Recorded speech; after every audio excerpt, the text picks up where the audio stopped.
Olá! Oi, a Casa 15 está aberta. Entre, sente-se e vamos conversar. Eu sou Gabriela, do Casa 15 Podcast, e hoje eu estou aqui com a Rafaela brasileira, a Rafa, uma arquiteta, mãe, empreendedora maravilhosa, que tem uma visão de arquitetura que é muito parecida com a minha, que é com propósito, que é com beleza.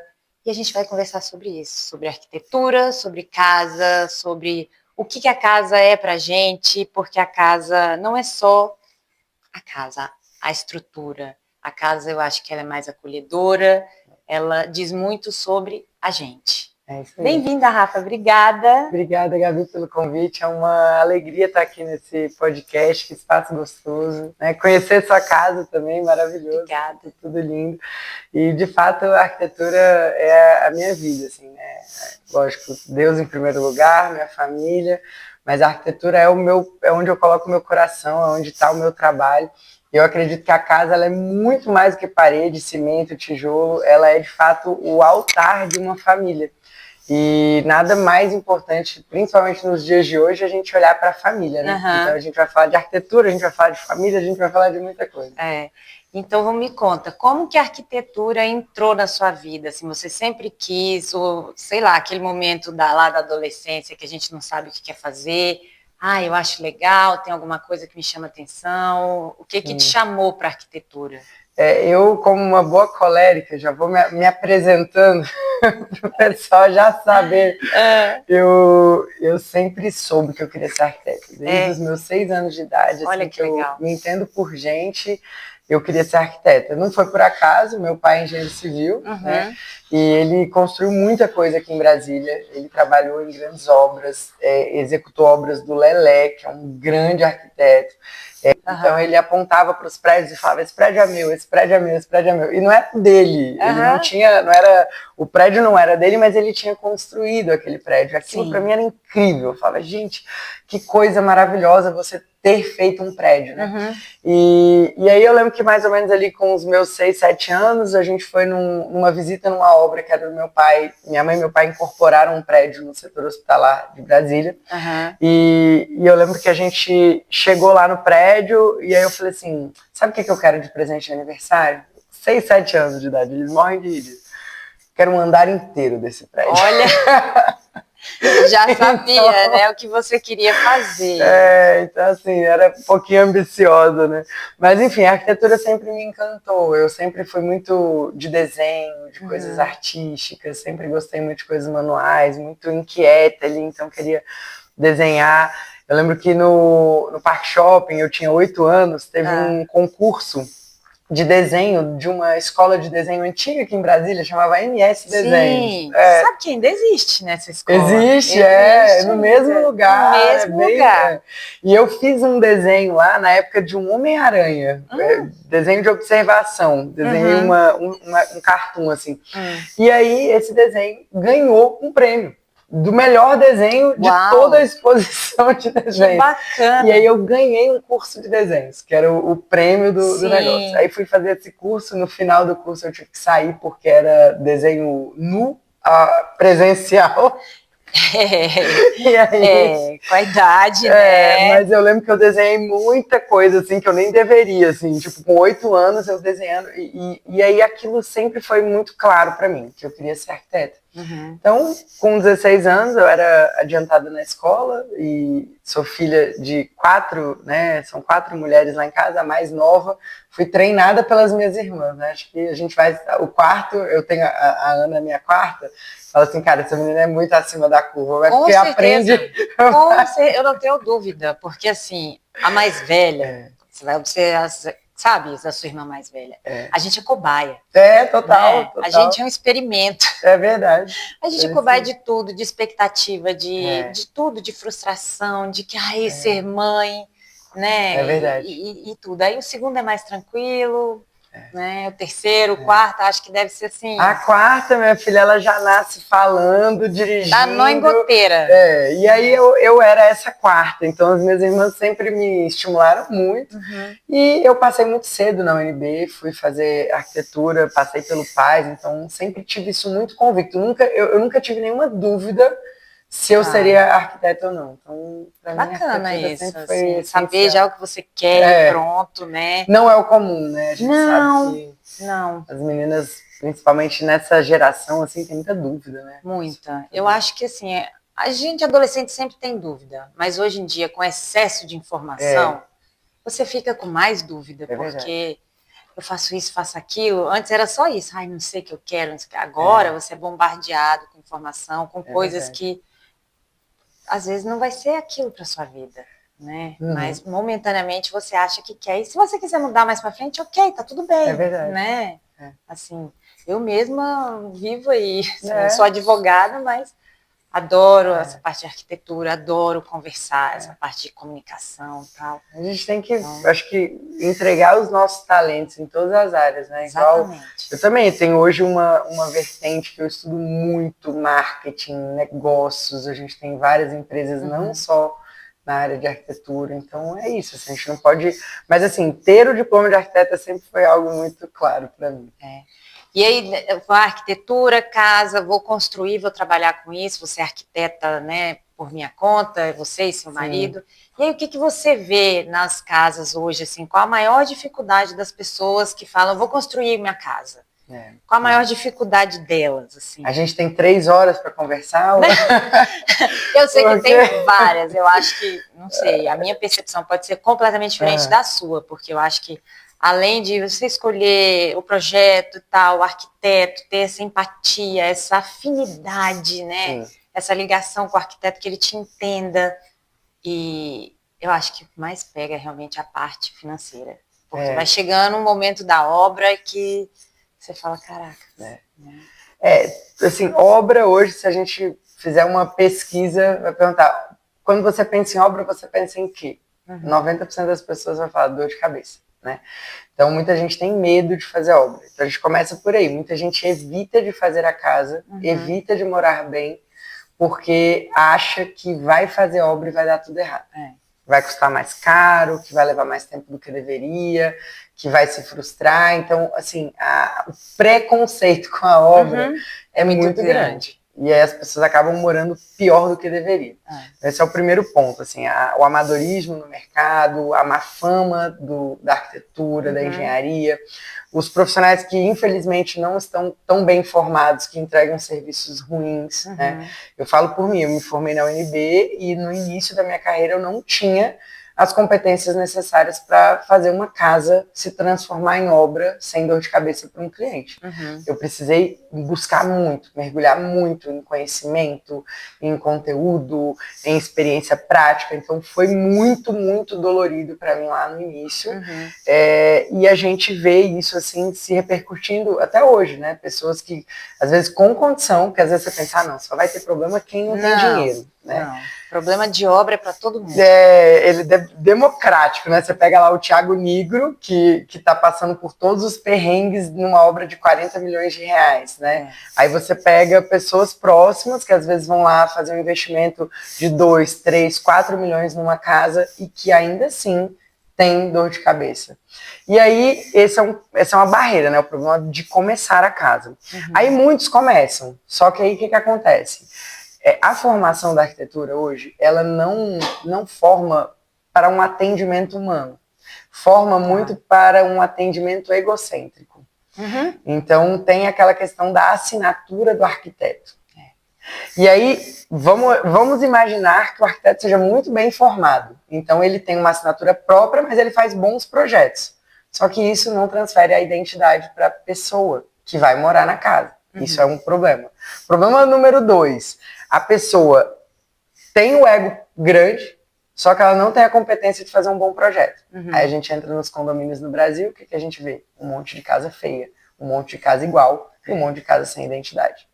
Então, hoje, quando você tem um bom arquiteto, um star architect, o que acontece? Esse cara impõe o gosto, impõe as vontades, e aquela casa não se torna mais a casa da Gabi e do Júlio, se torna a casa do arquiteto. E quando a gente tem um arquiteto ruim, aquela casa não é nem de um nem do outro e é brega. Então assim, essa é a segunda camada de problema. E aí a gente entra naquela outra dúvida. O que é uma casa bem pensada? né? Porque Sim. a casa bem pensada, ela não é só arquitetura, obra, tal. É a casa que ela vai juntar tudo aquilo. A beleza, a funcionalidade dela, como que ela vai ser a dinâmica da família que vai morar naquela casa. Então, assim, Perfeito. como que é essa casa bem pensada? Antes disso, Gabi, aí a gente chega ainda no tópico de as pessoas, tudo bem, vamos supor que a pessoa conseguiu um bom arquiteto, conseguiu uma boa construtora, vai fazer ali a sua casa, mas aquela casa não cabe dentro do planejamento financeiro dela. Então, acho que é esse ponto, né? A viabilidade da obra. Então, muita gente se frustra porque tem uma expectativa, e essa expectativa muitas vezes é assim, ó. Chega para o mestre de obras e fala, mestre, quanto custa fazer uma casa de X metros quadrados? Aí o cara vai tirar do além, ele vai lamber o dedo, botar para cima, ver como que o vento bate, ele vai falar assim, X mil reais o metro quadrado. Aí o cliente fala, não, então eu preciso de tanto para fazer minha obra. Aí chega no meio da obra, ele precisa de 3x. E ele precisa de 3x. Então, eu já atendi clientes que foram atendidos por arquitetos renomados, até bons arquitetos, pessoas que eu conheço, mas que não tinham essa preocupação da viabilidade, e o cliente botou R$1 milhão num condomínio aqui em Brasília, ele botou R$1 milhão e ele não conseguiu terminar a estrutura da casa. Porque o arquiteto fez um projeto muito suntuoso, muito grande, para a realidade do que ele podia pagar. Ele implantou a casa errada, pra você ter ideia, o terreno era um declive. E aí, a ideia, quando você tem declive, é você aproveitar o caimento do terreno para otimizar. É igual aqui. Exatamente. Aqui é declive. Então, você tem ali um jogo de níveis, né, para poder fazer um aproveitamento melhor. Nesse caso específico, o arquiteto acho que não visitou o terreno, não interpretou bem a planta topográfica, e ele botou a casa no ponto mais alto. O que aconteceu? Embaixo, então imagina que o terreno está aqui, né? Ele botou a casa aqui. Embaixo, ele teve que construir um pavimento inteiro. Virou uma área morta, uma área técnica. Esse cliente, depois de uns 3 anos, chamou a gente, ele contratou a gente para fazer uma operação de guerra para ele conseguir mudar para casa, porque o dinheiro dele tinha acabado e a casa estava na estrutura e ele já não tinha mais como pagar o aluguel, nem como se mudar para casa nova. E um cara concursado, né? Com condição, não era uma pessoa pobre, era um cara com condição. E a gente teve que ajudar ele ali a fazer um planejamento bem assertivo. E essa mesma pessoa nos chamou depois de anos para fazer o projeto de um loft para a sogra morar. O coitado ainda botou a sogra para morar. Tô brincando, a sogra casa era gente casa, boa. gente. Era mas assim, né? Não, por melhor que seja. Assim, mas assim, sobrou um apartamento embaixo da casa porque a casa foi mal projetada. Caramba. Aí esse é um aspecto que a gente precisa ter muita clareza. Quando vai fazer um projeto, quando vai construir uma casa, a casa tem que ser otimizada. Sim. Então, para você morar bem numa casa, você tem que ter passado por uma experiência boa. Eu já atendi um cliente no Parkway que eles contrataram a gente para fazer a segunda casa deles. Porque a primeira ficou tão ruim que eles tomaram raiva, venderam. Uma família com 3 filhos homens já grandes, tá? Inclusive tem vídeo dessa casa no YouTube, chama Casa Pequi, lá no nosso canal. E essa casa, a cliente tinha feito uma casa antes, também no Parkway, tinha investido bulhas de dinheiro. E a casa ficou tão ruim, tão desalinhada com o que eles queriam, que eles preferiram vender a casa, morar num apartamento no sudoeste pequeno, para reconstruir a casa. Porque eles tomaram raiva, eles não queriam nem ficar dentro da casa. Então, a primeira coisa dessa sua pergunta é, a casa tem que ser um lugar de amor. Sim. A gente tem que amar a nossa casa.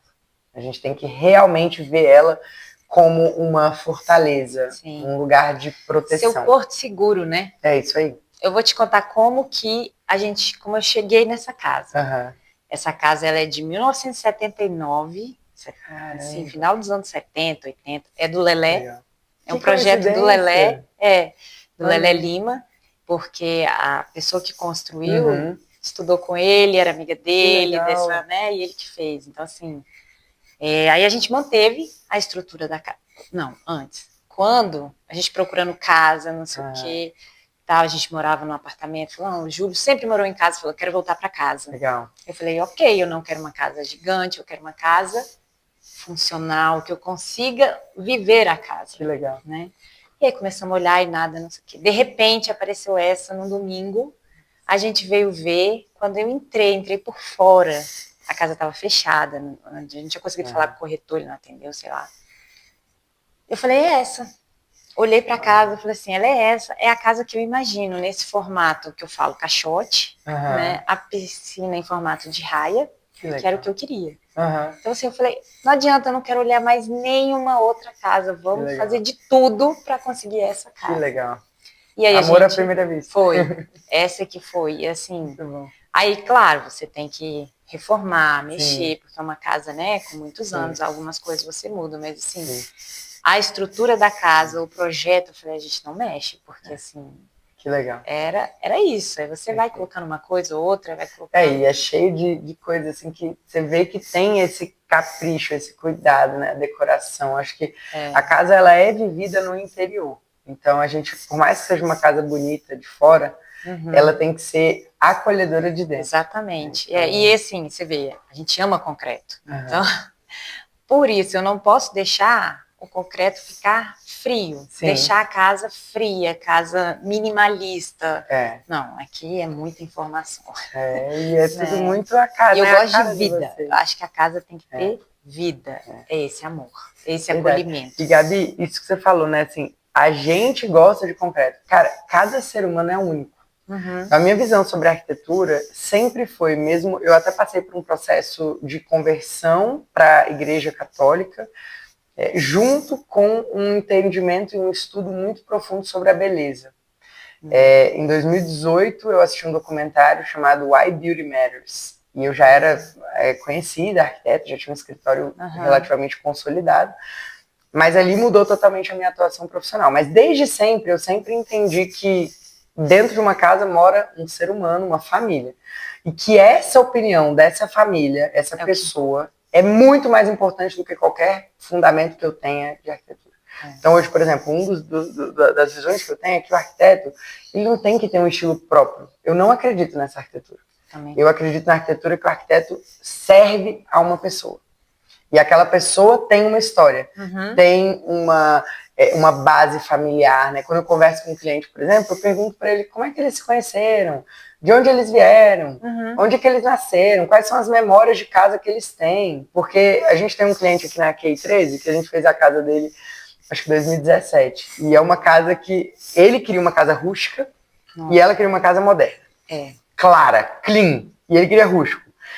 E aí foi muito engraçado, porque ele falava, como que vocês vão agradar? Porque ela queria umas coisas, ele chegava e falava, pelo amor de Deus, não coloca. E aí ela me chamava no canto, e ele me chamava no canto, um casal mais velho, ele médico.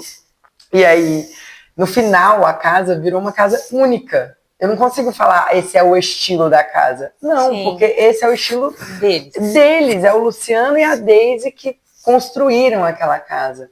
Então ele até brinca, a gente tem um vídeo também mostrando esse projeto, ele fala assim, agradou todo mundo, até quem não devia, que era o enteado dele, que queria uma banheira no quarto.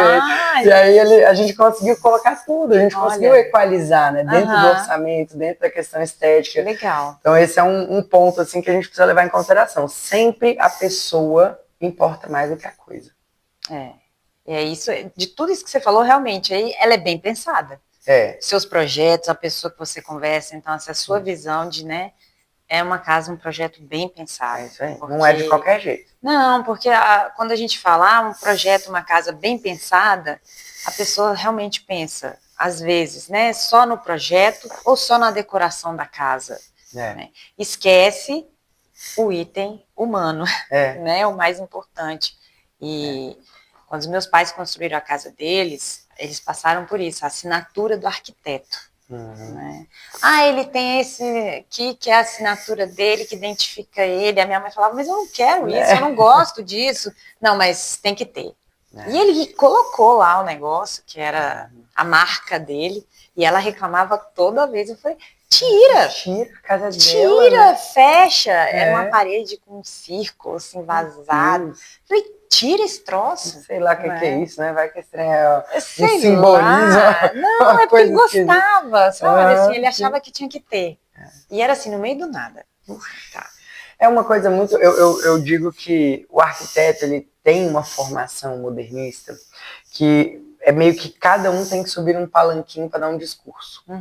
A arquitetura é muito mais do que um discurso. A arquitetura não é narrativa. A arquitetura, ela é para ser vivida. E a vida é muito mais importante do que qualquer discurso. Então, hoje, você pega o Pritzker da arquitetura, é uma coisa esdrúxula, é uma loucura aquilo ali. Sim. É um monte de forma que você fala, gente, o que é isso? O cara ele precisa entregar um texto de dissertação para explicar por que ele fez aquela maluquice. E eu acho que a gente falta no mundo hoje uma arquitetura mais normal, sabe? Uma arquitetura que encaixe funcione, com a vida. Né? Exato. Né? Na vida de cada ser humano tem a sua identidade, tem a sua vida, tem a sua história, tem os seus hábitos, tem a sua rotina. Então, inclusive, eu não consigo separar a arquitetura de interiores. Lá no escritório, por exemplo, a gente faz sempre arquitetura e interiores. Uhum. Eu até sou contratada para fazer só interiores de quem já fez arquitetura e aí o profissional não fazia os interiores. Mas eu não consigo dissociar.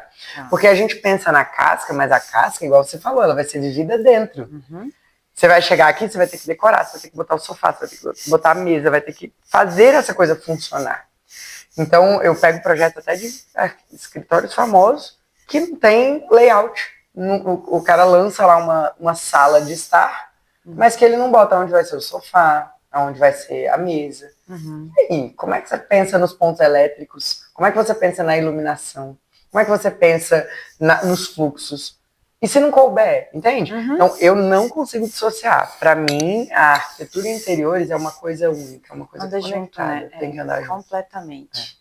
Já que a gente está aqui num podcast de mulheres, para mulheres, tal, como você vê, o que você acha, assim, o que a casa diz sobre a mulher que vive naquela casa? Não tem jeito, vão me cancelar, eu não quero nem saber, mas a casa é a responsabilidade da mulher. O cuidar da casa. A gente foi feita para isso. Nós, mulheres, precisamos cuidar da nossa casa, ordenar as nossas casas. Ah, mas o meu marido gosta. Tudo bem, ele é um complemento, ele vai ajudar. Ah, mas eu preciso dele para trocar a lâmpada. Eu também preciso do meu, mas sou eu que dou a ordem para ele ir lá trocar a lâmpada. Sou eu que peço, falo, olha, coloca esse quadro, faz isso.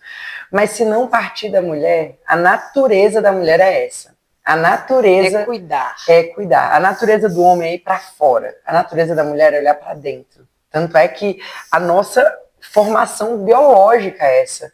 A união de um homem e de uma mulher o homem vai, a mulher cuida, a mulher acolhe. Então a casa é esse acolhimento. A casa é da mulher. Então eu acredito muito que a mulher que se motiva com a sua casa, ela tem uma família mais ordenada. Uhum. A mulher que cuida da sua casa e não precisa ter dinheiro para fazer isso. Não precisa ter excessos. Eu estou falando de limpar uma casa bem limpa, de ordenar uma casa. Eu não limpo a minha casa, mas eu trabalho, eu não trabalho fora, né? Eu trabalho em casa, mas eu trabalho para fora. Uhum. Mas eu sou responsável por garantir, por ver, por orientar, por cobrar, por estar ali.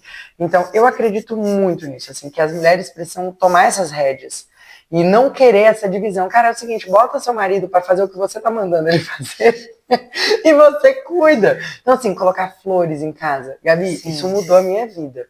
Desde que eu entendi o quanto a gente se maravilhar com as coisas de Deus muda a nossa emoção, muda a forma como os nossos filhos se comportam, eu nunca mais deixei de ter flores em casa. Porque as flores, elas são uma lembrança da beleza, da ordem. E elas ordenam. Quando você pega a teoria da janela quebrada, você já ouviu essa teoria? Não. Fizeram um estudo, né? Acho que foi no metrô da Inglaterra, não lembro exatamente.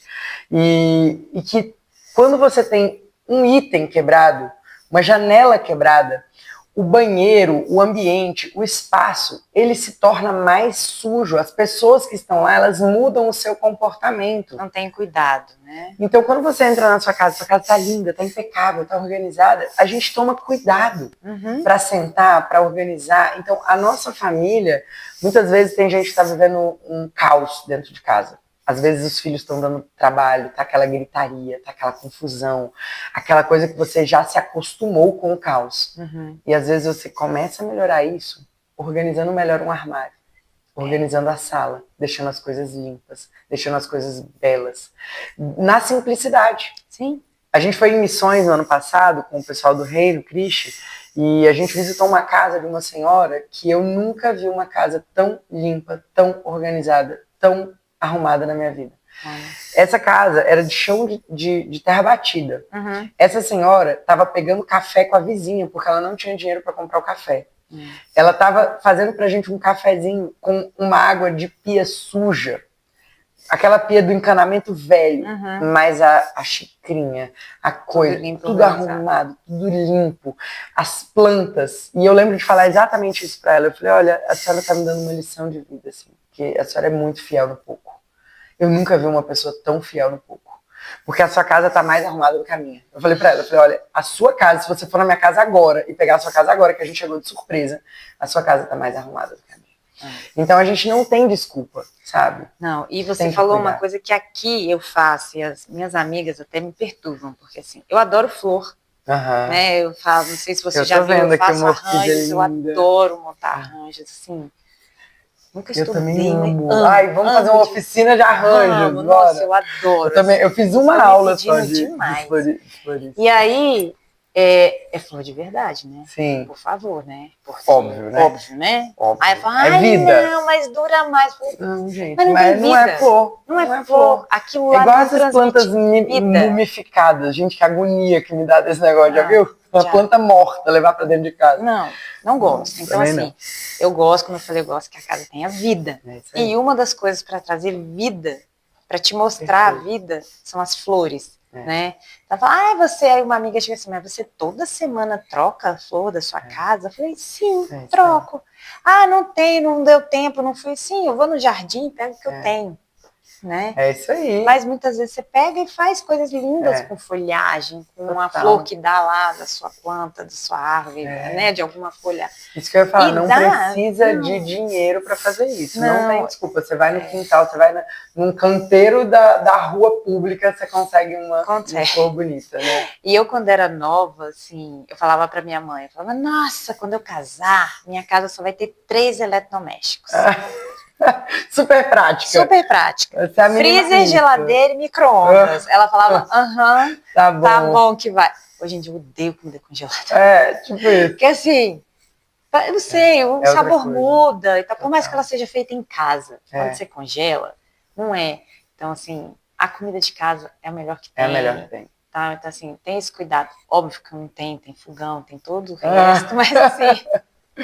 Né? A gente quando é nova acha que vai viver aquela vida de praticidade, que você tem aquilo ali e que você acha que né? Sim. E que depois você vai amadurecendo, você casa, tem filha, aí você vê que realmente aquilo não funciona, né? E você precisa e é um processo, né, Gabi? Vai amadurecendo. Vai, aos poucos. E assim, tem coisas que eu aqui na minha idade, hoje em dia, que eu falo, nossa, por que eu fazia desse jeito? Por que né, você falou assim, eu falo muito sem pensar. Nossa, eu falo demais sem pensar. Então, assim, eu não sei o que eu sou, mas eu acho que eu devo ser, né? Assim, eu tenho até que descobrir, vou fazer. Faz um teste de temperamento. Porque qual é o meu temperamento? Não sei, eu acho que eu devo misturar alguns. A gente nunca é um só, né? De nada nessa vida, a gente nunca é um só, né? Isso aí. Agora, vamos para o seu lado mãe. Como que é isso? Você é mãe de 4 crianças maravilhosas, gente, os filhos delas são lindos. Você falou trabalha de casa, então assim, a gente tem essa coisa, eu tenho que empreender, eu tenho que trabalhar, eu tenho que ser mãe, e a gente cria aquela expectativa e a cobrança de ser uma excelente profissional, uma excelente mãe, uma excelente mãe daquilo que a gente cria na nossa imaginação. O que é ser uma excelente mãe? É a mãe que para mim, é a mãe que seus filhos precisam. E o que você dá conta de ser. Sim. Né? Porque muitas vezes você tem um monte de coisa sua que você... Ainda vem o filho, você acrescentou o filho, você tem que lidar com todo suas questões, ainda a cobrança de ser uma mãe perfeita, que não existe. Mas assim, perfeita dentro do que você criou. Né? Como que equilibrar, não existe isso. Eu acho que são sempre ajustes.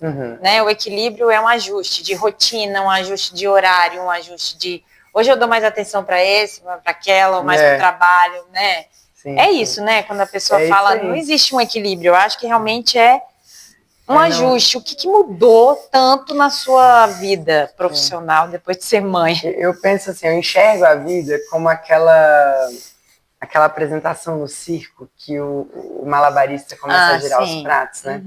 Então, eu imagino assim, que eu tô sempre girando vários pratos, mas existem alguns pratos que eles podem cair e a gente pega e bota de novo. E tem pratos que, se eles caírem, eles quebram. E aí já era. E aí tem pratos que são muito mais importantes na nossa vida. Então, primeiro, a vida espiritual. Né? Depois que eu entendi isso, eu vivi um grande vazio existencial em 2017. Já tinha condição, né, financeira, já tinha ali minha primeira filha, mas eu tinha um buraco dentro de mim. Então, primeiro tópico assim, da minha vida foi colocar em ordem a minha vida espiritual, para que todo o resto pudesse se ajeitar. Eu engravidei muito nova, estava no meio da faculdade de arquitetura. Nossa. E eu sonhava em ser arquiteta. E uma promessa que o meu marido fez para os meus pais foi: ela não vai desistir da profissão. Porque a gente foi criada, né, eu tenho 36 anos hoje, então a gente foi criada para ser a girl power. A minha geração é a geração Spice Girls, é a geração Britney Spears, é a geração de que a mulher não depende de homem algum, a mulher precisa, né? Então eu tinha muito essa coisa de ser a melhor profissional que eu pudesse ser. Só que eu engravidei com 19 anos. Com 20 anos a Maria nasceu. Então minha filha mais velha hoje tem 16, né? E ela foi para mim a maior... na verdade, a Maria fez eu ser tudo o que eu sou hoje. Eu falo para ela, eu falo assim, ela até brinca, fala, tá me devendo, né? De fato, assim, tudo o que eu sou foi porque um dia eu olhei para ela e falei assim, eu preciso dar orgulho para essa menina aqui. Eu preciso fazer tudo o que eu puder, acima de todas as minhas competências, de tudo o que eu acho que eu sou capaz, eu preciso fazer mais. Então eu acredito que a maternidade, ela não pode ser uma desculpa, ela tem que ser um motivo. Ela não é tipo, porque agora eu tenho filho, então eu não consigo mais. Não, é porque eu tenho filho que eu preciso fazer. Então eu não sei como eu dou conta de fazer tudo que eu faço hoje. Eu tenho certeza que é a graça de Deus. Porque a gente faz muitas coisas, a gente tem várias empresas, a gente tem empresa de capacitação para arquitetos e engenheiros, a gente tem hoje a maior escola de treinamentos para arquitetos e engenheiros do Brasil, 10 anos fazendo eventos, mais de 32 mil alunos, a gente tem pós-graduação, a gente tem uma incorporadora, a gente tem construtora, a gente tem escritório de arquitetura. Nossa, é muito. O meu coração está no escritório de arquitetura, assim, é onde eu consigo, assim, é onde eu sei que eu fico muito feliz. O resto é tudo missão. Eu sei que eu preciso... A arquitetura eu acho que eu faço por mim. Eu faço muito pelos clientes. É o propósito da sua missão. Eu amo a arquitetura. Eu fico horas criando projetos. Se eu pudesse, eu só fazia isso. Mas eu entendi que Deus queria mais da gente. Então, não é fácil. São muitas atividades. Eu até cheguei atrasada aqui hoje no nosso podcast, porque eu estava gravando uma entrega de projeto para um cliente. Antes eu estava em reunião com um grupo de mastermind que a gente tem, falando de uns eventos que a gente vai fazer pelo Brasil inteiro esse ano. Então, assim, hoje é dia do trabalhador, feriado, né, que a gente está gravando. Então, no dia do trabalho eu até brinquei, falei, é o dia que a gente mais tem que trabalhar, porque é o dia do trabalho. Mas aí eu tenho uma parceria muito boa com o meu marido, a gente tem babá, né, então a gente tem uma estrutura, a Maria me ajuda muito também. E mesmo a gente tendo um espaço físico, um escritório muito bem montado, que eu adoro ir para lá, eu brinco, toda vez que eu vou para lá eu falo, é o meu day off. Eu descanso no escritório, porque não tem 4 crianças demandando de mim o tempo inteiro. Eu trabalho da sala da minha casa. Eu tenho, Gabi, um escritório que eu construí na casa. A gente mora hoje de aluguel, estamos construindo uma casa pra gente morar. E eu moro de aluguel nessa casa há quase 10 anos. E nessa casa, eu construí um escritório para eu poder conseguir trabalhar sem as crianças me atrapalharem. Mas eu não vou lá, eu nem piso nesse escritório. Eu trabalho da sala. Por quê? Porque eu preciso ver as crianças. Eu preciso estar entendendo o que está acontecendo. E elas também te demandam, né? Para elas saberem, a minha mãe tá aqui, qualquer coisa eu vou lá. Exatamente. Né? Então, assim, os meus clientes estão super acostumados. Eu estou numa reunião, vem uma criança, senta no meu colo. Eles, às vezes, se desconcentram, eu não. Eu já me acostumei. É isso. O cachorrinho aqui latindo não muda nada na minha vida. Eu continuo no mesmo foco, porque eu aprendi a trabalhar assim. Então, hoje, para mim, ser mãe é a minha prioridade. Eu tenho todas essas coisas, a gente tem equipe, a gente consegue delegar muita coisa, mas a maternidade é a única coisa que ninguém pode me substituir. Então, eu não abri mão. A gente montou o escritório. Na época, a gente morava na Asa Sul, um apartamento, lá na 305 Sul. O apartamento o escritório era dentro do apartamento. Eu cheguei a ter 9 funcionários dentro de um apartamento. Aí eu mudei para o Lago. No Lago, a gente chegou a ter 25 pessoas trabalhando dentro da minha casa. Caramba. Aí eu cheguei num nível de estresse que eu falei assim, gente, o pessoal já entrava na minha casa Como se fosse sem a casa bater deles. a porta. Não, porque eles iam me chamar para tirar uma dúvida. E às vezes eu estava trocando fralda de criança. Então, isso começou a me incomodar um pouco. Eu falei, não, chegou num ponto, já há muitos anos, eu preciso de um espaço separado. Eu sinto muita dor de não estar no dia a dia com a minha equipe, porque eu amo isso. Mas eu entendo que do lado de cá, da minha família, não tem ninguém que possa fazer isso por mim. E aí o meu marido fica lá, a gente tem um sócio também que está ali dando apoio para a equipe. Então é assim que eu distribuo. E a sua visão de trabalho mudou, né? Depois você foi mãe, porque tem que conciliar isso aqui, então como que eu vou fazer? Você se adequou. Eu me adequei. Né? Então, assim, quer dizer, sem você já formou, já sem teve sofrimento, né? Já teve que se organizar tudo, né? E me conta, como que é o Bora na Obra, que eu acho que, além da arquitetura do seu escritório, é o seu projeto mais conhecido, né? Sim. Assim, pelo menos para quem não é da arquitetura, sim. né? É uma mentoria, como que funciona, como que Gabi, isso? eu comecei, como eu falei, eu sempre gostei muito de negócios, de marketing. Então, eu comecei a estudar marketing lá em 2014. A nossa ideia era alavancar o nosso escritório e a nossa construtora, divulgar melhor os nossos serviços. Só que quando a gente começou a produzir conteúdo, na época que ninguém produzia conteúdo, era mato a internet. Então não tinha Instagram, a gente só usava era o Snapchat. Aí tinha YouTube, então a gente começou com um canal no YouTube em 2015. Quando a gente começou a divulgar o nosso trabalho no YouTube, começaram a vir muitos profissionais pedindo dica, pedindo ajuda, falando como é que vocês fazem, porque eu tô desesperada, eu tô pensando em desistir da profissão e tudo mais. Aí a gente começou a ver que eu estava atraindo mais profissional, talvez por fazer o marketing errado. Eu acho que a gente não sabia direito falar com o cliente final e por ser muito técnico, né? Então a gente atraiu muito um público de internet na parte de arquitetura e de engenharia. E aí, nesse meio do caminho, a gente conheceu o que hoje é o mais conhecido, já era maior na época e continua sendo, que é o Érico Rocha. Então, o Érico Rocha, ali, através da fórmula de lançamento, a gente falou, gente, tem um negócio aqui também. Então, além do escritório e da construtora, a gente decidiu criar um braço de cursos para arquitetos e engenheiros. Ninguém fazia isso na época, né? Assim, tinha um ou dois, era muito incipiente ainda. Na pandemia veio um boom, né? De gente aí ensinando e tudo mais, até uns meio picaretas, mas muita gente boa também. E aí a gente começou a ensinar. Então a gente fez a primeira turma do curso do Método Bora na Obra, porque a gente entendeu que o que a gente fazia desde o projeto até a obra era muito diferenciado. A gente tem uma questão ética muito grande, nós não trabalhamos com reserva técnica. Eu não sei se você sabe o que significa isso, mas, por exemplo, te indiquei essa poltrona maravilhosa. Essa poltrona custou R$20 mil. O arquiteto ganha 10% de comissão. A gente não trabalha assim.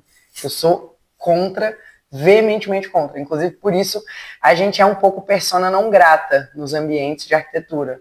Os arquitetos no mainstream, eles não amam a gente, em geral. Entendi. Porque a gente fala muito mal disso. E eu vou continuar falando, porque o certo é certo e o errado é errado. Então, se eu estou sendo paga para especificar uma coisa para o meu cliente, não tem sentido eu ganhar de duas fontes do mesmo contrato, porque tem conflito de interesse. E eu prefiro dormir em paz do que ganhar mais dinheiro do que eu deveria. Por isso que eu tenho outros negócios. Tem gente que fala, como é que vocês conseguem viver? Gente, eu vivo, meu escritório dá dinheiro, minha consultoria dá dinheiro. Mas a gente tem outros negócios para ter as coisas que a gente quer ter. Então, assim, vamos trabalhar, né? Então, assim, eu sou muito contra essas práticas. Então, a gente já tinha uma metodologia que era validada pra gente. Então, a gente começou a ensinar arquitetos a fazerem obra. Porque eu sempre acreditei que o arquiteto longe da obra, ele não poderia nem projetar. Tem uma frase do Lelé que marcou a minha vida, que ele fala assim, não se deve desenhar aquilo que não se sabe como se constrói. João Figueira Lima, um grande arquiteto brasileiro. Então, ele ensinou pra gente que eu não poderia projetar uma parede, uma janela, um detalhamento de uma bancada se eu não soubesse como que aquilo era na vida real. E a gente começou a ensinar exatamente isso para os arquitetos. Só que nisso a gente foi se desenvolvendo, a gente foi melhorando como pessoa, como empresário, a gente foi criando um sistema de empresa.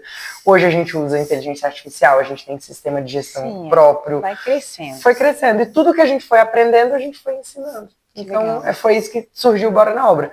A gente fala que é a maior comunidade, e é mesmo assim, é a maior comunidade de arquitetos e engenheiros que querem fazer o bem e viver bem da profissão.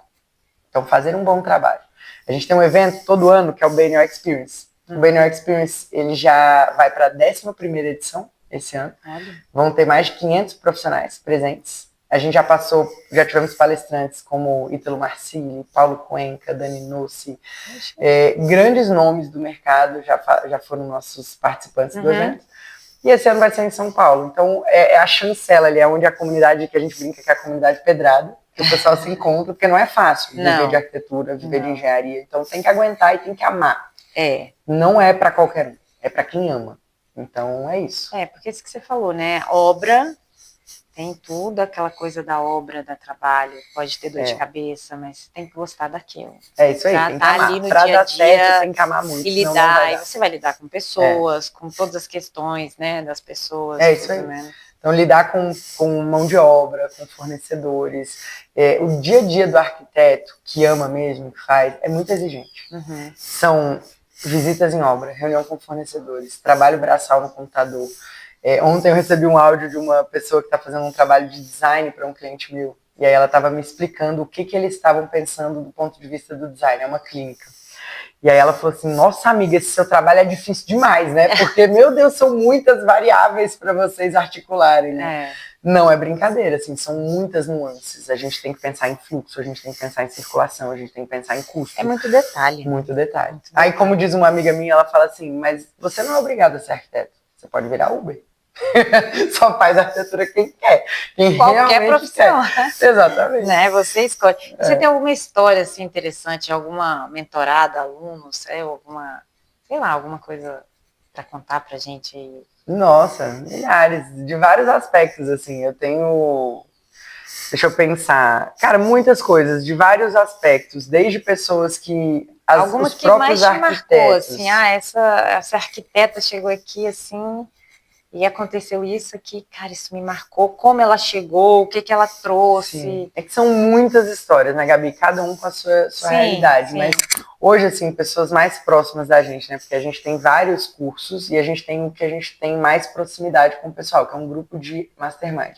E lá a gente acompanhou a jornada de muita gente, de pessoas que começaram do zero. Né? A gente tem um casal de alunos em Maceió, por exemplo, que eles começaram fazendo obras de reforma de apartamento populares.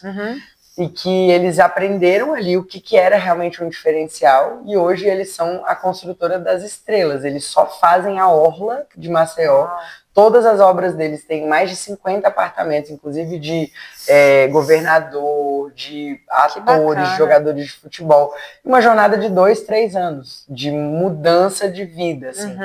Então eu vejo muito, né, o próprio sócio que a gente tem hoje, que é o Marco, um cara incrível, um grande irmão que eu e o Alex a gente tem hoje na nossa vida. Ele foi nosso aluno, ele era engenheiro civil, ele trabalhava em obras lá no Rio de Janeiro, do Parque Olímpico, trabalhou na Andrade Gutierrez, que é uma construtora gigante.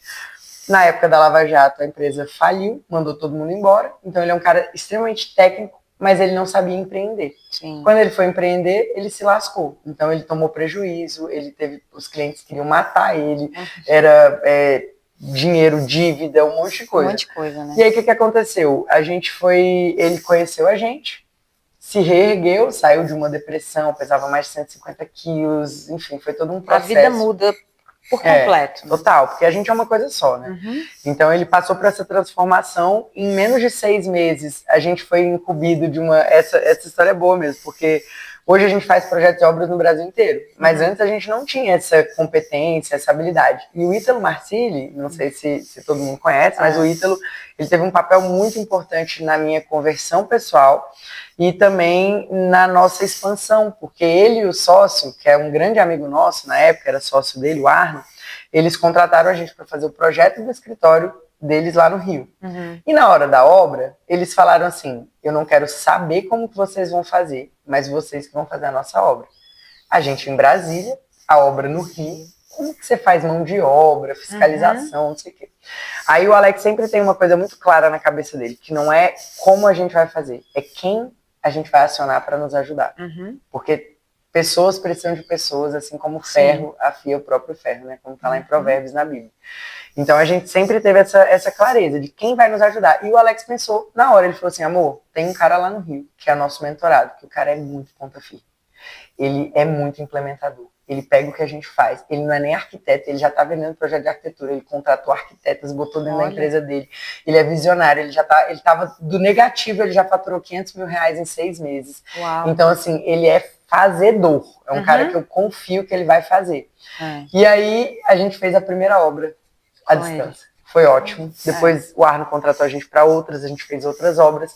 E aí um dia um conselheiro da nossa empresa, nosso advogado e conselheiro, ele falou assim, gente, vocês estão precisando de um sócio, porque vocês vão deixar algumas petecas cair. Lembra dos pratos? Alguns pratos vão começar a cair. E esse prato aqui não pode cair. A construtora e o escritório de vocês precisa fluir muito bem, porque tudo que vocês ensinam, tudo que vocês fazem, a gente vai lançar agora os condomínios de arquitetura tradicional, né? Tudo isso precisa partir de um núcleo muito sólido, que é o escritório e a construtora. Aí a gente chamou ele para ser nosso sócio. Então hoje ele já está há 4 anos em Brasília, já teve 2 filhos candangos, já está aqui com a gente. Então é uma história bacana. Para mim é uma história muito completa, assim, né? De uma amizade também, que hoje a gente tem muita proximidade. Ai, que bacana, muito bacana. Rafa, a gente sabe, eu vejo assim, que a casa ela tem fases, ela acompanha as fases da sua vida. Você percebe isso também, assim, você nota isso na sua casa, nos seus clientes, que você muda, né? Hoje, a Rafaela que construiu ou que fez a sua primeira casa, nossa, não é outra pessoa. A nossa casa mesmo, a gente reformou ela inteira, mesmo sendo alugada. Porque ela era uma casa que eu brinco que parecia um universitário que recém saiu da UNB. Ela era toda assim, estilosa, de tijolinho, aparente, toda escura, piso de cimento, toda assim, bem raiz mesmo.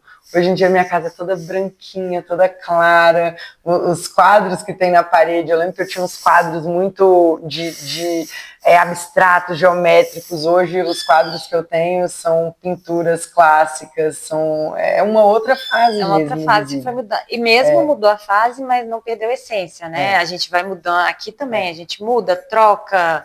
E é bom, né, ter essa liberdade. Eu adoro, eu não gosto, a gente nunca gostou, nem eu nem o Júlio, aquela coisa assim... eu comprei, a pessoa fez, decorou e a pessoa já colocou todos os móveis de uma vez. Não, eu gosto de aos poucos. Eu lembrei até de uma história. Vai chegando um outro, e é legal quando você compra uma coisa nova e ela chega e você vai... Você imaginei um banco você vai aqui... numa viagem, né? Traz algumas coisas. Eu sempre... Você traz coisa de decoração? Sempre.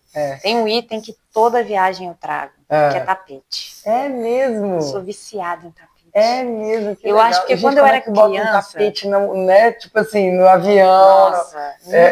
Eu imagino a logística. Não, Tô lembrando da minha mãe indo para os Estados Unidos e trazendo um jogo de prato de Natal. Minha mãe é com louça. Ela, para todo lugar que ela vai, ela traz louça. Também traz.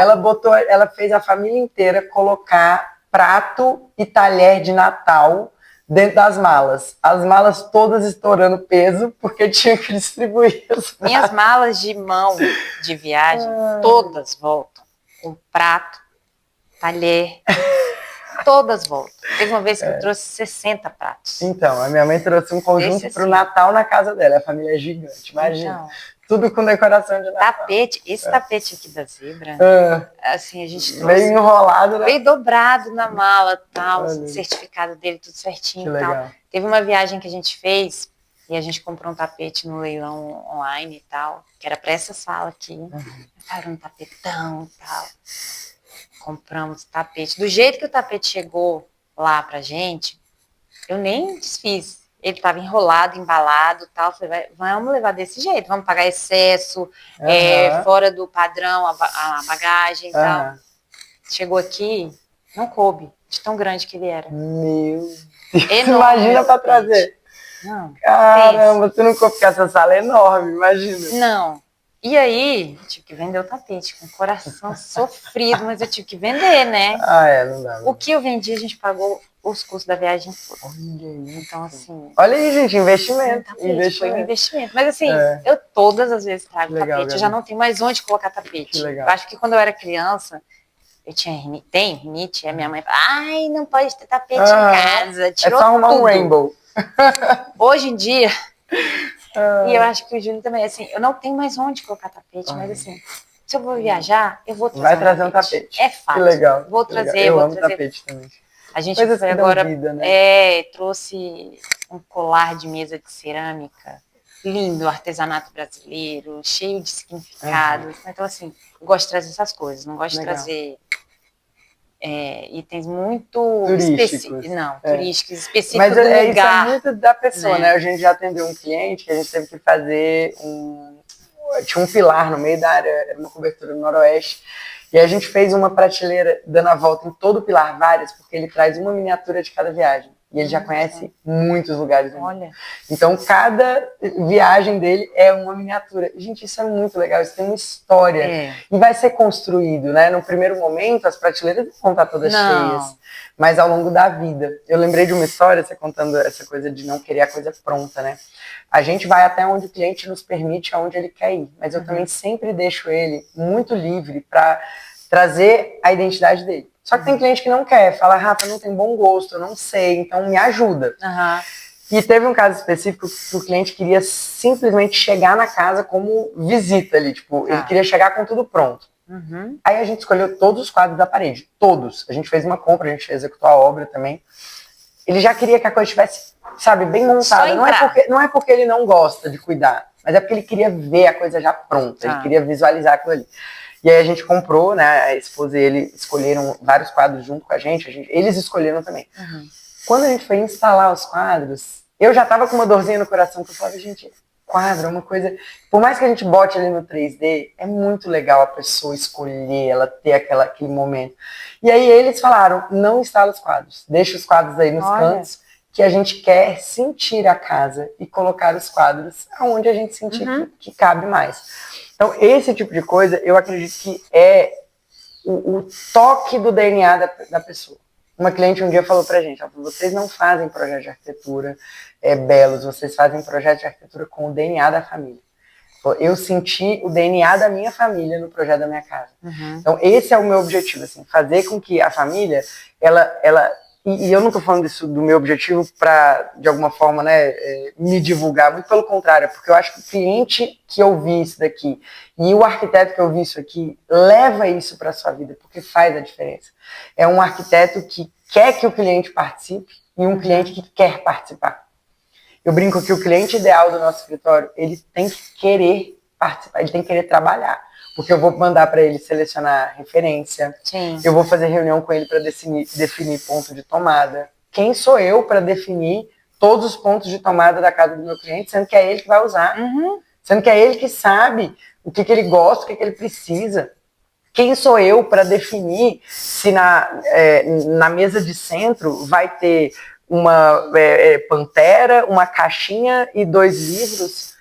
Porque eu posso sugerir, mas quem vai morar são vocês, então vocês têm que saber. Eu lembro de uma coisa que me marcou muito na faculdade, Gabi, tem um arquiteto que ele é muito conhecido, e ele já foi o meu ídolo. Até esse dia que foi a primeira fissura.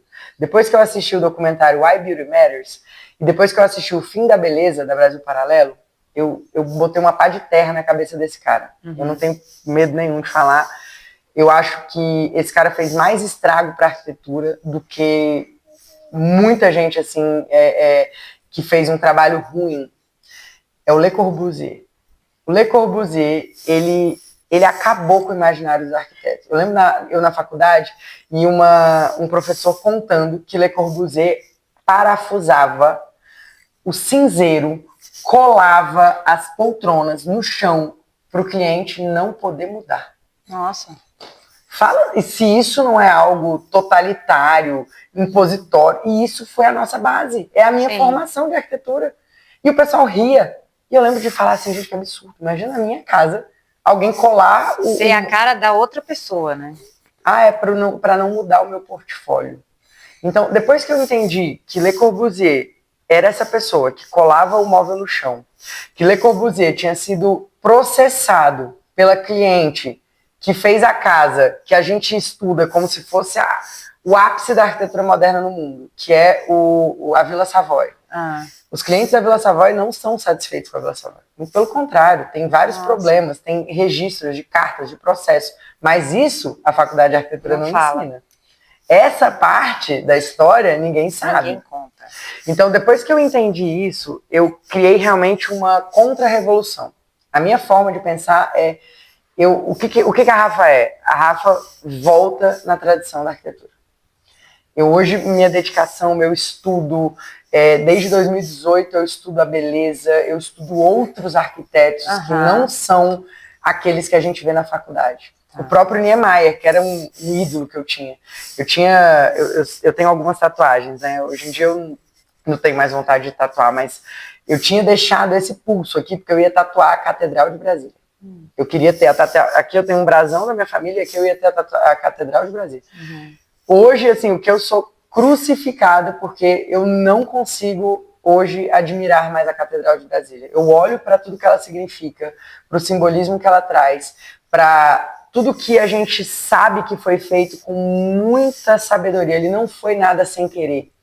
Niemeyer era ateu, Niemeyer era comunista, Niemeyer enterrou um cálice de cabeça para baixo, simbolicamente, e colocou todo mundo para achar aquilo bonito, para bater palma. O sacrário na catedral, ele é escondido. A gente não encontra o Santíssimo. A acústica da catedral coloca o padre como mais um. Então, o simbolismo que tem na catedral, por mais que você olhe e fale, nossa, é uma escultura, aquilo ali é uma coisa que parece ser, mas precisa de tanto discurso que não é belo.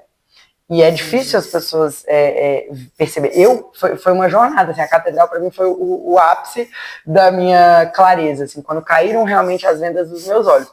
Porque a gente é doutrinado, principalmente a gente que mora em Brasília, né? A amar, a querer, nossa. E quando você vê, poxa, essas obras têm muitos problemas patológicos. Você vai na Pampulha, né? Lá em BH. Toda estourada, a pintura estoura, não funciona. Então, hoje eu olho, eu faço projetos de todos os estilos, eu tenho clientes que me escolheram para fazer projetos contemporâneos. Mas o meu fundamento está lá na história, na tradição, nos templos que vieram lá do início da arquitetura até hoje. Eu acho que isso é uma visão que tanto o cliente quanto o arquiteto precisa buscar enxergar. E dá para juntar tudo, né? Você traz a tradição toda com o seu olhar mais contemporâneo e junta e sai um projeto bacana que agrada seu cliente. É isso aí, né? Esse é o meu objetivo, então, assim, é o cliente. Esse é seu propósito, né? Por isso que eu falei, é uma conversa, ela tem uma arquitetura com propósito, com cuidado, né? E o que a gente poderia dizer que hoje, para você, que você não teria na sua casa, assim, dentro da minha casa, arquitetonicamente falando, na parte de decoração, o que você não teria na sua casa? Minimalismo. Nem sob porrada. Minimalismo é, na minha visão, hoje, um grande mal que invadiu as famílias, que tirou a identidade dos lares, que acaba com o imaginário das crianças. As crianças não têm mais clareza do que é uma casa, porque as casas não têm mais cara, as pessoas não vivem mais em lugares confortáveis. É tudo pelo menos é mais, e menos não é mais, menos é menos. Não, e assim...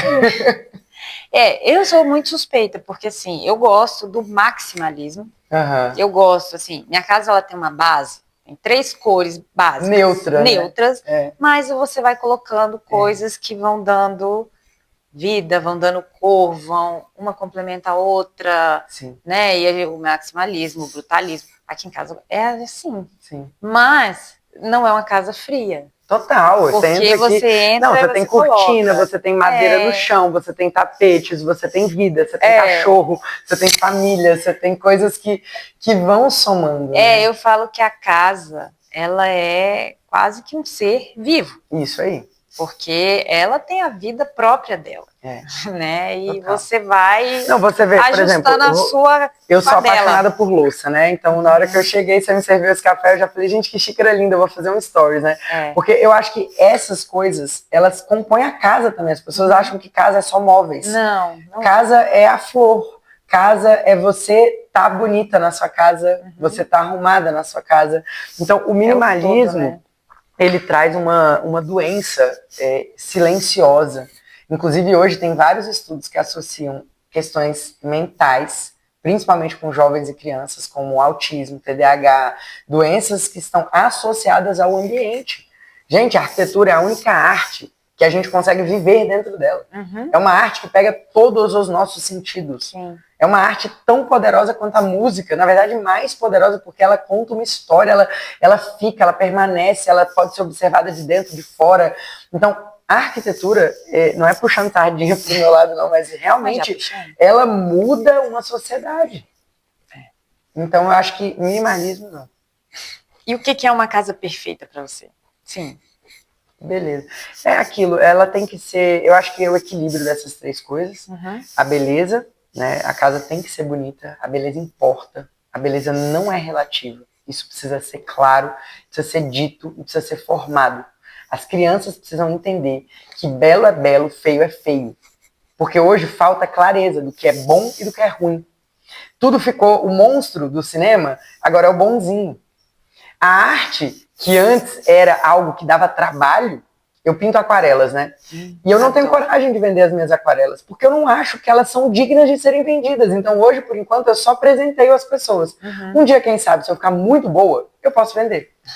Mas hoje em dia eu não acho que tá bom o suficiente. Porque a arte tem que dar trabalho. Se eu levo 1 hora, 2 horas para pintar uma aquarela, eu não acho que isso é digno de ir para uma galeria de arte, igual um artista que leva 20 anos para pintar um quadro. Então acho que essa hierarquia da beleza é algo que dá trabalho. Dá trabalho fazer coisa bonita. Sim. Depois, precisa funcionar. Não adianta essa coisa do tudo pela estética. Não. Você entra na Catedral de Brasília, a acústica é péssima. Eu fui no casamento de uma amiga lá que eu não escutei meia palavra do padre. Fora o calor. Quente, não funciona, não foi pensada liturgicamente, então não funciona. Se não funciona, não é uma boa arquitetura. Não foi pensada para aquele propósito. Exato. Né? Ah, poderia ser uma escultura, poderia ser um museu, mas não é uma igreja, não funciona como uma igreja de nenhuma religião. Não poderia, porque o pessoal fala, mas ali era um templo ecumênico, não funciona nem como templo ecumênico. E tem que ser viável, porque não se faz obra com amor, se faz obra com dinheiro. Então a gente tem que ter uma casa que caiba dentro da realidade financeira daquela família. Exato. Porque a casa não pode ser um fardo. Na Bíblia diz, tem uma passagem lá que fala que você não pode construir uma torre sem saber quanto ela vai custar. É irresponsável e pode te causar vergonha. Jesus já dá esse recado. A gente não pode começar uma obra sem ter dinheiro para terminar. Então, assim, lógico, a gente confia na providência, né? Eu sou católica, então eu acredito, eu ouvi uma frase de uma amiga muito legal, que ela fala assim, muita coisa o nosso dinheiro dá conta, muitas outras a gente coloca na conta do terço. Então a gente pede para Deus e Deus vai prover, né? Então a gente tem que confiar na providência, porém tem que ser viável. Então, fazer uma coisa irresponsável, fazer um projeto que não cabe dentro da realidade daquela família. A gente não pode transformar a casa numa dívida. A casa tem que ser algo coerente com aquela família. Então, acho que essas três coisas refletem o que eu acredito da arquitetura. Então, casa é sinônimo de amor, de família. É isso aí. De vivência familiar. Né? É isso. Eu acho também. Com certeza, tem que fortalecer a família, né? E as famílias estão enfraquecidas, né, Gabi? Quando a gente olha hoje, 7 de cada 10 crianças são filhas de pais separados. Hoje no Brasil, quem me deu esse dado foi a Yara, né? A Yara Rezende, nossa amiga em comum. E a gente, é assustador isso. Assim. E aonde que acontece a família? Aonde que são as histórias da família? Dentro da casa. A maior parte da convivência de uma família acontece numa casa. Então esse lugar é um lugar sagrado. Eu acredito piamente que a casa é o altar de uma família. E que se a casa ajuda, se a casa favorece, se a casa traz símbolos, imagens, se ela traz o aconchego, é mais fácil uma família dar certo. Sim. Acho também, concordo. E aqui é independente de religião, gente. Assim, a gente é católico, mas assim, isso que ela falou é o altar, né, da família, da casa, o altar. E esse aconchego total, não tem nada a ver com a religião. Não tem, é onde você é a sua base, né? É onde você tem muitas lembranças, muitas histórias, momentos bons, momentos ruins. É isso aí. É sua vida. Né? Muito resumido, é isso, né? E a gente tem que dar atenção para casa, Gabi. Acho que não sei se a gente já está encaminhando para o fim, mas tem algo que eu acho que todo mundo precisa pensar, é priorizar a casa. sabe? Muita gente prioriza viagem, muita gente prioriza carro, roupa, bolsa, mas mora mal. Aquele lugar que é o centro da vida, aquele lugar que é onde a maior parte das memórias dos filhos vão acontecer, geralmente está de escanteio. Geralmente está com parede estourada, com a lâmpada sem trocar, com a pintura feia, com uma decoração que não combina, com um quadro que às vezes não tem a ver com a sua história, com a sua vida. Tá com aquele porta-retrato que você comprou e nem teve o trabalho de revelar a foto, de colocar uma foto real da sua família. Então, quantas pessoas às vezes negligenciam a própria casa? Isso eu já percebi, assim, por mim. Às vezes você tá mais desanimado, tá passando por alguma fase, alguma coisa, e você falou isso também. Pinta a sua casa, faz alguma coisa. Gente, parece... Começa a mudar. Muda tudo. Nossa, veio uma ventania aqui. Mas sobreviver. Gente. Rafa, foi muito bom, foi muito gostoso te ouvir falar sobre essa maneira de ver a casa, ver a obra em si, a arquitetura, como belo, como a gente pode mudar muita gente, né? Essa visão de casa, de que só chego lá para comer e dormir e pronto. Sim. Não é isso, é para acrescentar, né? Que não é só parede. Né? É vida. É vida. E eu falo muito isso porque, assim, eu tenho isso para mim. Aqui eu vivencio isso, falo muito para meus filhos, assim, casa, eu preciso de vida na casa. Né? Eu sempre tive isso, a casa cheia, a casa movimentada, a casa com vida, né? Que circula gente, que vem e que você conversa, você troca, mas também tem a sua casa. Eu mesma já vim deixar a Maria aqui várias vezes. Né? Sempre em movimento mesmo, né? Sempre você acolhe, você traz pra dentro. Eu gosto. Isso é muito legal. Eu sempre gostei e falava assim, nossa, como que você faz? Tem gente que vê pelo outro lado, um lado negativo da coisa, assim, energia ruim, não sei o que. Eu falo, cara, essa pessoa não tá bem com ela, é uma coisa dela. Como diz a outra, essa mochila é dela, não é minha, né? Então, assim, eu não vou deixar de fazer. Não vou deixar de... Porque eu vou mudar a minha essência. Né? E a gente sente isso, assim, né? A família... Os filhos ficam mais próximos, eu acho que tudo se ordena quando tem uma casa que acolhe. Que é ali que você aprende, né, assim, a viver, começa dentro de casa, a viver bem. Obrigada, foi ótimo, amei nossa conversa. Gente, se vocês gostaram, compartilhem, para alguma amiga que queira saber mais, que poderia gostar dessa conversa, se inscreva no canal, ative o sininho lá no YouTube, para você não perder os próximos episódios. E se inscreve lá no Instagram. E a Casa 15 continua aqui com as portas abertas, com esse espaço de troca, conversa, presença, um lugar de amigas que conversam e que é muito gostoso. Beijo, obrigada, Rafa. Tchau, pessoal. Até a próxima.